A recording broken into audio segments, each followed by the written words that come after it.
Namaskaram, ladies and gentlemen, welcome. Today we are going to talk about spiritual self. There are three topics in it: inner soul, connection with nature, and discovering the life's meaning. Today I'm going to talk about inner soul. As you know, we all have soul, and I want to mention one line of Swami Vivekanand. So, this is the quotation of Swami Vivekanand. Soul is not a force, never is it thought. It is the manufacture of thought, but not thought itself. It is the manufacture of body, but not the body. Why so? We see that the body cannot be the soul. Simply, Vivekanand wants to mention soul is not a force, it is the thought, but it is not thought, it is the manufacturer of thought. Soul is not body, but it is the manufacturer of body. Simply, we all have soul, as you know, and our topic is inner soul. I'm talking about the voice of our soul. Okay? In Hindi, it's known as Antar Atma, inner soul. Simply, we all have inner soul because sometime when we are doing any work, then we hear something, right? Hmm? Yes, we hear something. If we are doing any work, we hear something or someone that is telling to us, do this thing, do this thing. If we are going in a wrong path, then that is the thing which is giving a right path to us. And this is known as the voice of inner soul. And one main line, which is also good, and it is also said by Swami Vivekananda. Line looks like this. One another thought as well, which is also said by Swami Vivekananda.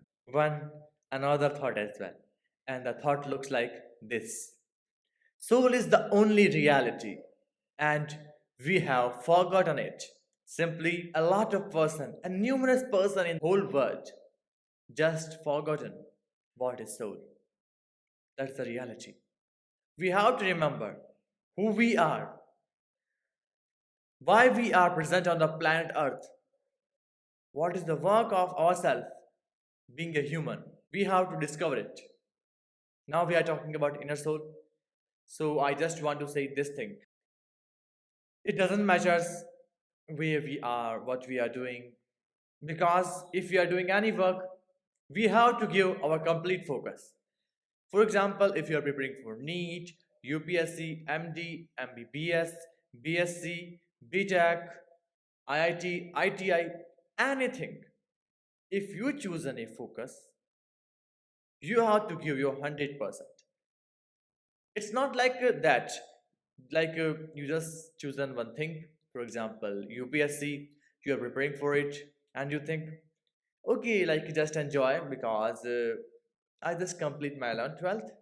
I just passed from 11th, 12th, and I have to do some enjoyment because if I am not going to do enjoyment right now, and if I am not going to enjoy my life right now, then when I am going to enjoy my life? Question raised like that. It's not like simple.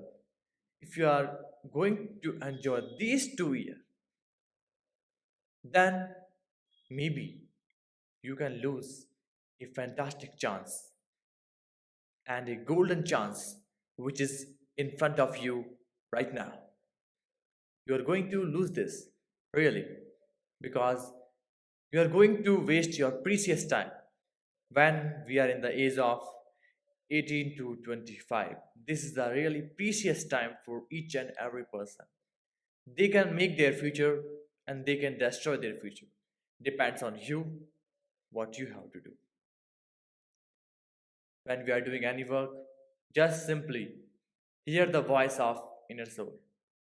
If your mind is saying, let's watch a movie, If your mind is saying, let's go to park, let's enjoy something.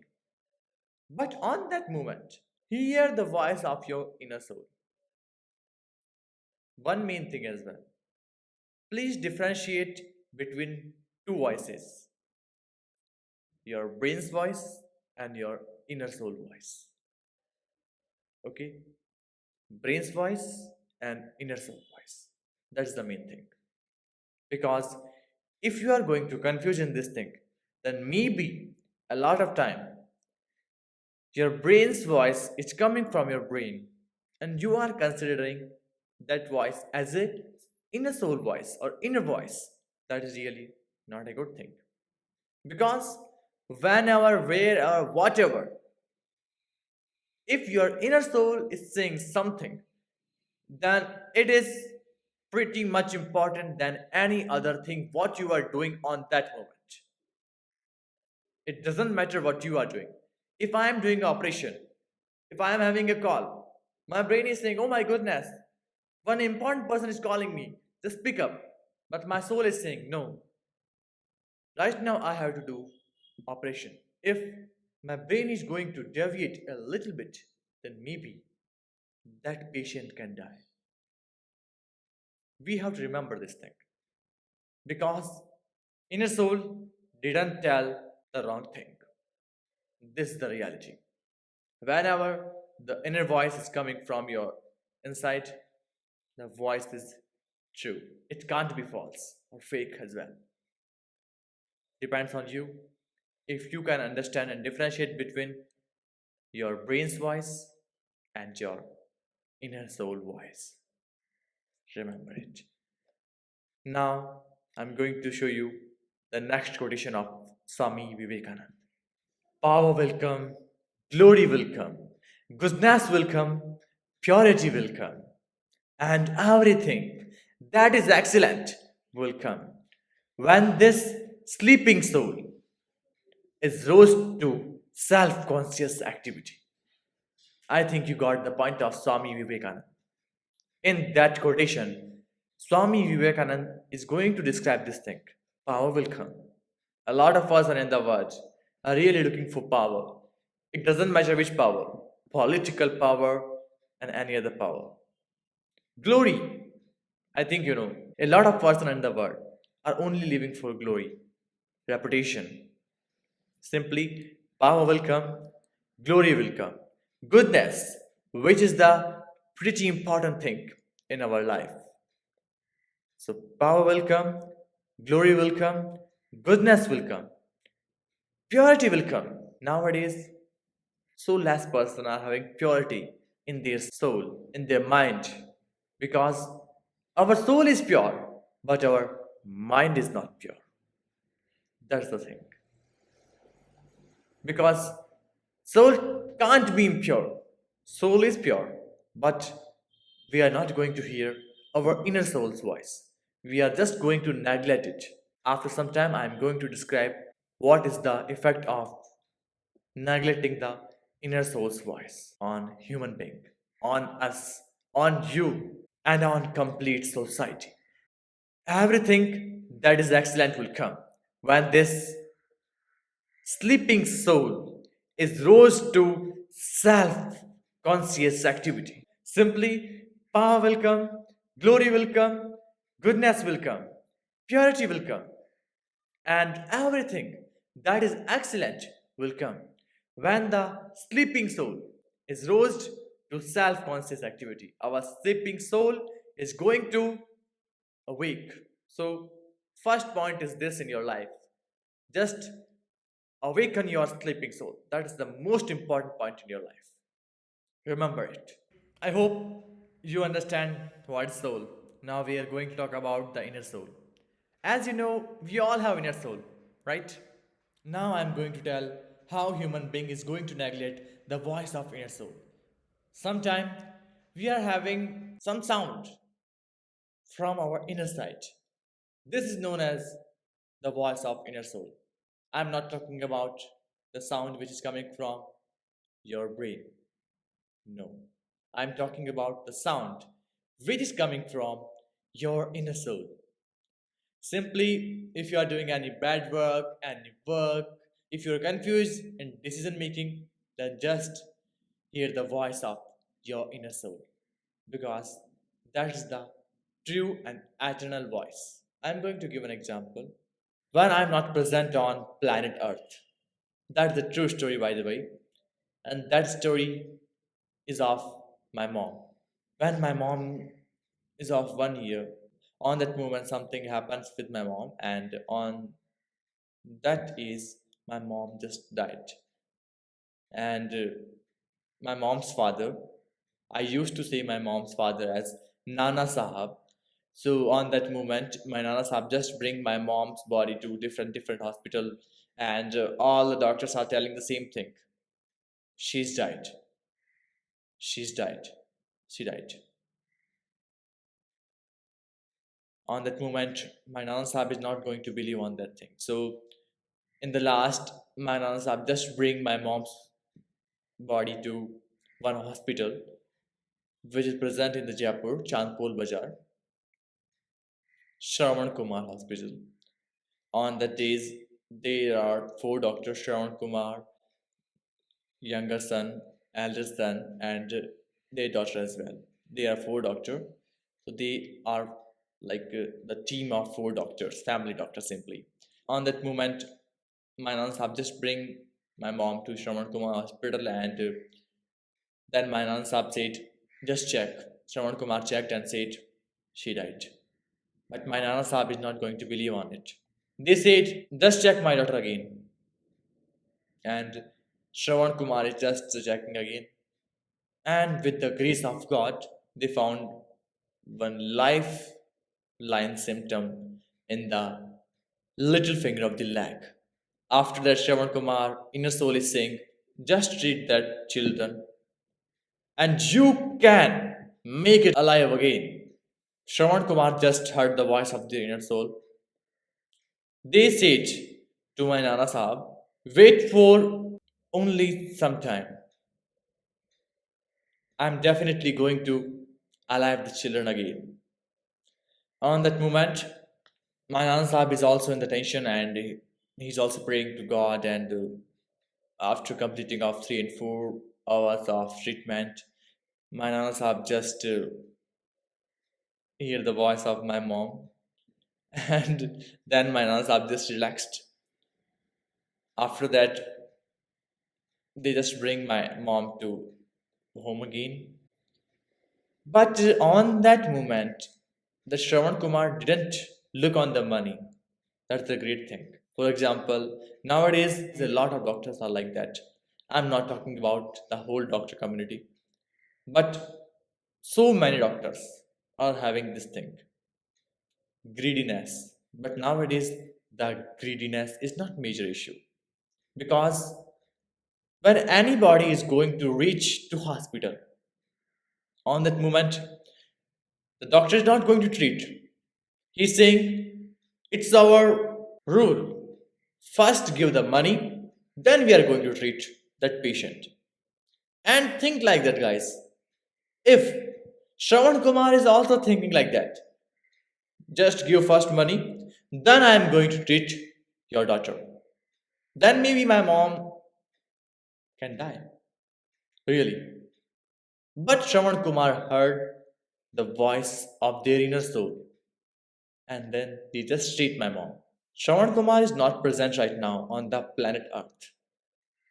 I think you got my point. He died. But his great works, which he done so many years ago, is still present on the planet Earth, in my mind, in numerous persons' mind, and maybe now in your mind as well. So the first and foremost thing is this: it doesn't matter what you are gonna to become. The matters is only one thing. Maybe you can be engineer, IITN, doctor, and you can also got selected in any civil service examination, collector, any person, any big person as well, actor, director. But remember one thing: first, become a good person. Then you can become what you want. Maybe you become a engineer, doctor. If you want to become a doctor, first you become a good person. This is the really important thing. Because if you are not a good person, then you cannot serve the community. Because doctor is not the job of money. Simply nowadays people are thinking money is honey. Honey means wealth, prosperity. पैसा ही सब कुछ है. Money can be something, but not the whole thing to us. If money is going to whole thing for us, on that day you can think you are going on the wrong way. And Swami Vivekananda also said a fantastic line on this thing. If you are doing any work and you are going without any hurdle, you're passing the steps without any hurdle, then without any confusion, you can think you are going on the wrong direction. Simply think like this. If you are doing any work, you are not having any hurdle, you can think definitely you are on the wrong path. The last thing is this: hear your inner voice. If you are preparing for any examination and on that moment you are just wasting your time as well in watching movies, in going cinema hall, and doing a lot of numerous things. But that is not the voice of your inner soul. That's the voice of your deviating brain. In Hindi, it's known as man. Man par sanyam atyanta avashyak hai. It's really important to have a full control on your brain voice. If you aren't have that control, then you have to make powerful, strengthful, make you strengthful so you can take control of your brain at least. I'm not talking about the whole society brain. I'm talking about only your brain. Think like this. If you cannot control your brain, then how can you achieve anything? You are not able to control yourself. Hmm? Think. The first thing is this: control your brain's voice and hear your inner soul voice. Because a lot of time our brain's voice are saying something different. For example, if you are stealing anything like gold, money, your brain's voice is saying just stall that thing and then you are going to enjoy your complete life. But if you hear your inner soul's voice, then that inner soul voice is saying, don't steal this thing. Because maybe you can steal this thing, enjoy your life for some years, but not complete years. Because stolen things cannot give the enjoyment of long period. That's why your soul is declining this thing. But you are not going to hear this thing. You are going to steal the things again and again and again. Then you are declining, rejecting, ignoring the sound or voice of your inner soul. And slowly, you aren't. Means you are not able to hear your inner soul voice. Because if you are going to ignore anything again and again, then that thing is going to be negligible in front of you. I think you are getting my point. I'm going to give one another example as well. If you are preparing for exam, as I already mentioned, NEET, and you are saying, I will do this thing tomorrow. I will do this thing tomorrow. And as you all knows, tomorrow is not going to come. कल कभी नहीं आता.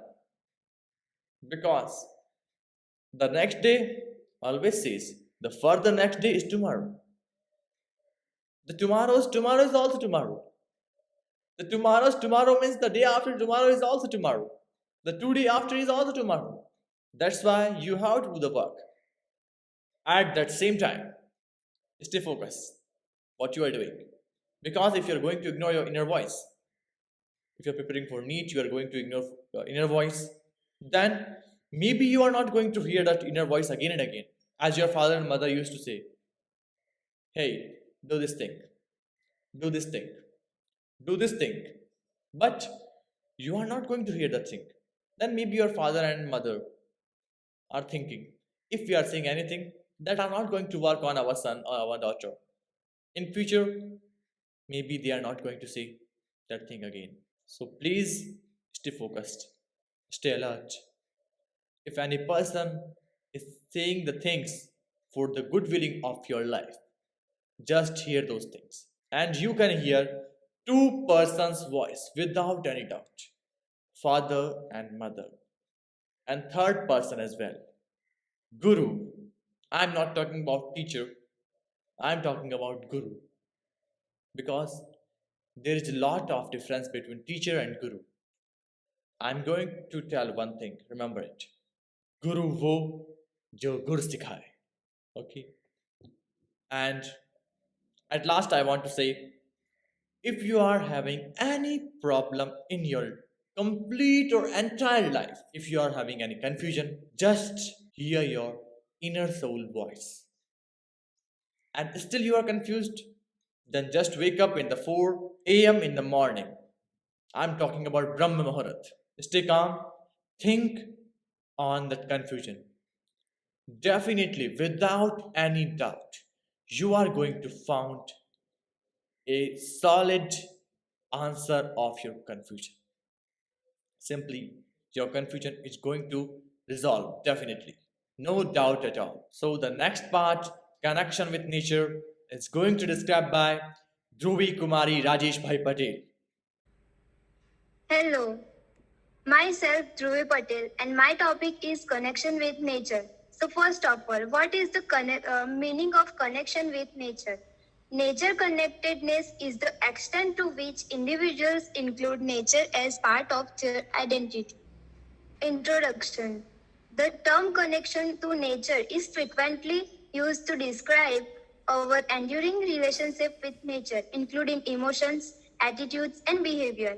Research shows that people with a greater connection to nature are more likely to behave positively towards the environment, wildlife, and habitats. Means it includes an understanding of nature and everything it is made of even the parts that are not pleasing.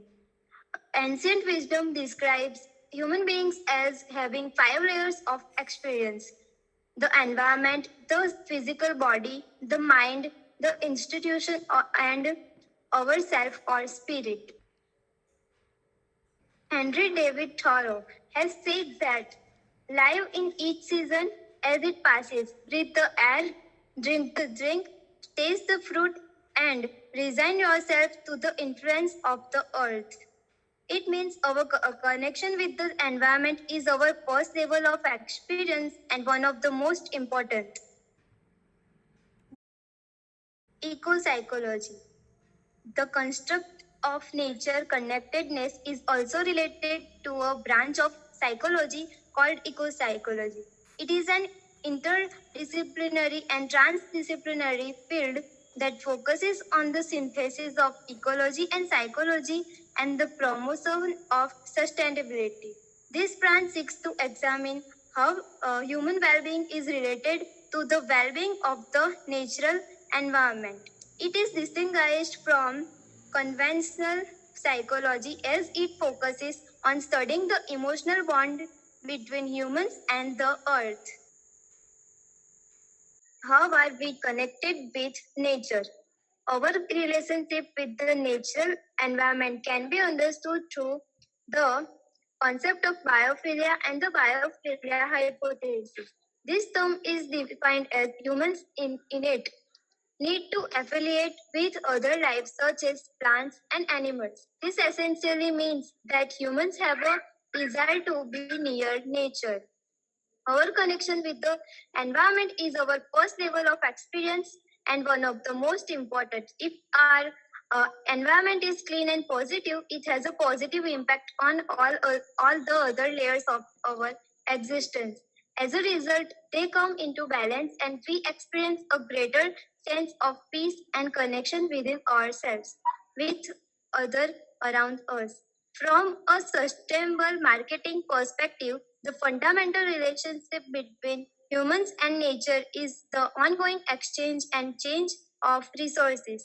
The service nature and humans provide to each other. We tend to consume as if there is an unlimited supply of resources, but we live in the world of non-renewable resources. An intimate relationship with the environment is built into the humans. Historically, nature, mountains, rivers, trees, the sun, the moon have always been honored in ancient cultures. It's only when we start moving away from our connection to nature and ourselves that we begin polluting and destroying the environment. We need to revive these attitudes that foster our connection with nature. Today, we live in a world where many have become greedy and want to make quick profits and achieve quick results. Their actions disrupt the ecological balance and not only pollute the physical environment but also stimulate negative emotions on a subtle level within themselves and also in those around them. These negative energies expanded and compounded again and again are the root cause of much of the violence and misery in this world. So we have to stop this all. There are many benefits of getting outdoors and connecting with nature. These are as follows. It improves your mood, reduces feeling of stress and anger, helps you to take a bit of time out for yourself, improves confidence and self-esteem, keeps you active and allows you to make new connections. It is so helpful. So we have to save our environment and our nature. Here are some ways to deepen your spiritual relationship to nature. First, find nature wherever you are. Nature is all around us. It might be a garden, a local park, a nearby beach, or open countryside. Even in cities where nature can be harder to find, there are things, community gardens or country yards uh, to to discover and explore. Look out for the unexpected and urban fogs on your way out for the early shift, changes in the weather, or birdsong outside your window. Try to notice nature wherever you are in weather, whatever way is meaningful for you. Second, connect with nature using all of your sense. Taking some quiet time to reflect in natural surroundings using all your senses can be a real boost to your mental health. Whether you are relaxing in the garden or on your way to work, try listening out for birdsong, look for bees and butterflies, or notice the movement of the clouds. All of these good things in nature can help you to find a sense of calm and joy. Third, get out into nature. If you can try to spend time visiting natural places, green spaces like parks, gardens, or forests, or blue spaces like the beach, rivers, and wetlands. This can help you reduce your risk of mental health problems, lift your mood, and help you feel better about things. If it feels daunting to get outside, try going with a friend or relative or picking somewhere familiar. Bring nature to you. Sometimes it's hard to access natural places because of where you live, how busy you are, how safe you feel, or your health. Why not try bringing nature into your home? Having plants in the house is a great way to have something natural to see. And or of herbs from the supermarket are a good start.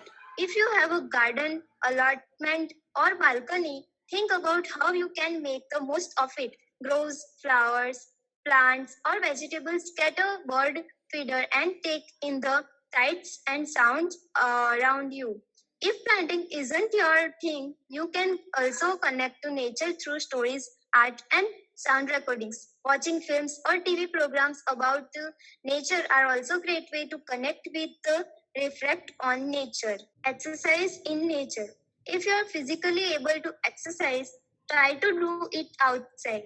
Whether it's a run, cycle, or a short walk, walking or running outdoors in nature may help to prevent or reduce feeling of anger, tiredness, and sadness. Try leaving the headphones at home.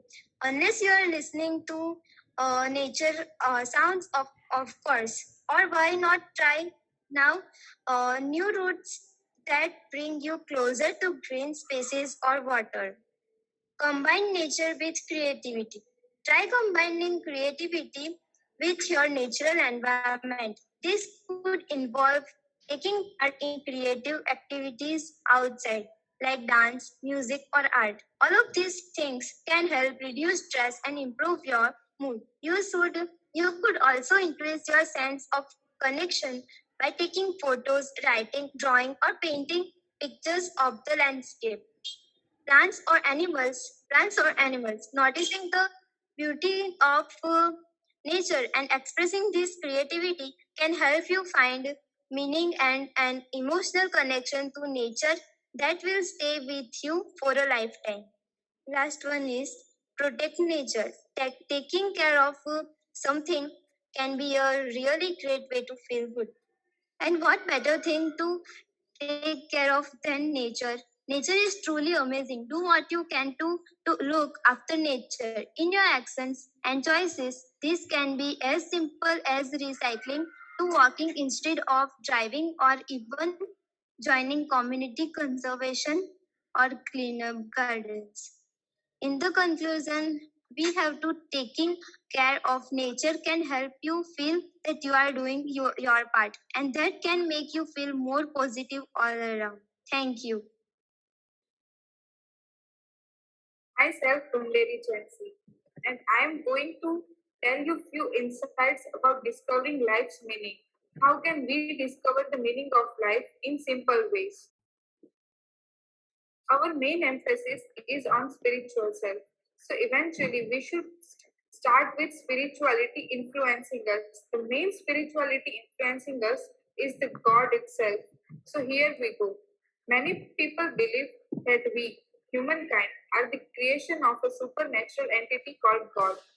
That God had an intelligent purpose in creating us, and that this intelligent purpose is the meaning of life. God, it is a word which fills us with enthusiasm as we hear it. Why does it happen so? Because we believe that God has created us. His beautiful world around us is a gift of God. And if it's true, then why did God create us? Obviously, he had an intelligent purpose, a meaningful purpose behind that. The purpose is what we can regard as the meaning of life. So, whether or not God exists, whether or not He gave us a purpose, and whether or not there is an eternal afterlife, we are better off creating our own purpose or purposes. But have we ever seen God? Have we ever received any letter from the God stating what our purpose is? No. It doesn't even matter. Now, instead of waiting for God's purpose or God's letter, why don't we create our own purpose, our own goal in the life? And this purpose will give the title of life to the beautiful journey we are leading. It would eventually give the meaning of life. There is no specific meaning of life. The meaning of life changes according to people and that thinking. But if I share my views, then according to me, life is a beautiful journey across the mountains, having ups and downs. But each step is adventurous if you know the real essence of them. Each and every human on earth thinks in different ways. What is positive in one's view can be negative or nothing in the point of view of other person. Similarly, in case of life, all people think in different ways and they have their own different meanings of life. For a saint, a life is receiving peace and attaining salvation. For a businessman, the life is just getting better status, better lifestyle, and reputation. Similarly, for me, being a common human, life is a journey. This journey has many ups and downs. The ups and downs can be in the form of achievements or disqualifications, failures, happiness, or sadness. But whatever it may be, at last I would just say that life is full of adventurous things and adventurous experiences if we know how to live it, if we know the real meaning of life. Your life purpose consists of central motivating aims of your life, the reasons you get up in the morning.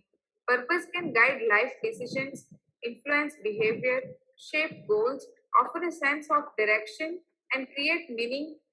For some people, purpose is connected to vocation, that is meaningful and satisfying work. The purpose of our life decides our actions, our thought process, and definitely the results are accordingly. Thus, it can be concluded that the purpose is central motivation. It guides us throughout the life, throughout our journey, our decisions and behavior. All the patterns depend on our purpose. It shapes our goals and creates a meaningful life. And therefore, if we define all the above stated factors correctly, then purpose can surely give the correct definition or correct meaning of life. For some people, purpose may also be connected to vocation. Now, what is vocation? It is simply satisfying and meaningful work. And they cannot even be stated wrong because satisfaction is what everyone wants. Within the context of spirituality, being cognizant of one's purpose in life, accepting limitations, and celebrating strengths, enabling love and concern for others, and engaging in behaviors that embody all this will lead one to have a life according to its design. Now we will talk in a spiritual context. If we have a glance at actual spiritual context in terms of life and purpose, then according to it, being cognizant, that is being aware about the purpose of life, accepting the failures as lessons in the life, celebrating our strengths and achievements as inspiration to move forward, treating others with love and care can lead us to have a meaningful life. Here, we don't need to discover the meaning of life in words. Rather, we need to discover life's meaning in reality. And thus, a behavior with all the above mentioned factors can surely give the real meaning of life. Now, let us have an example of Frankl. He is a great, famous spiritual thinker, and obviously, his experiences and observations can give us the meaning of life. According to Frankl, meaning can be found through these easy three steps, that is, experiencing reality by interacting authentically with the environment and with others. One needs to experience reality in actual life by active interactions with the environment and all the surrounding people and other organisms. Giving something back to the world through creativity and self expression. We need to pay a reward to the world for all these beautiful things, and that reward can be in the form of any equipment or anything based on our creativity that can make the life of surrounding and environment easier. And also, it can be done through expressing yourself in a more better way. Changing our attitude when faced with a situation or a circumstance that we cannot change. It just means that we can define a life and then we are stuck in some difficult situations and we are just obsessed with that situation, but still we can't change that situation. In such cases, we should change our attitude instead of trying continuously to change the situation which is just a useless and hopeless. The point, said Frankel, is not what we expect from life, but rather what life expects from us. He focuses very clearly that the main point in this journey or in our life is not what we expect from the life, but rather it is what life expects from us. It has a clear meaning that if we try to shape our life, to live our life according to our wishes and our needs, then eventually it would lead to a life with no meaning. Frankel's message is ultimate and hopeful. Even in the most absurd, painful, and dispiriting of circumstances, life can be given a meaning, and so to suffering.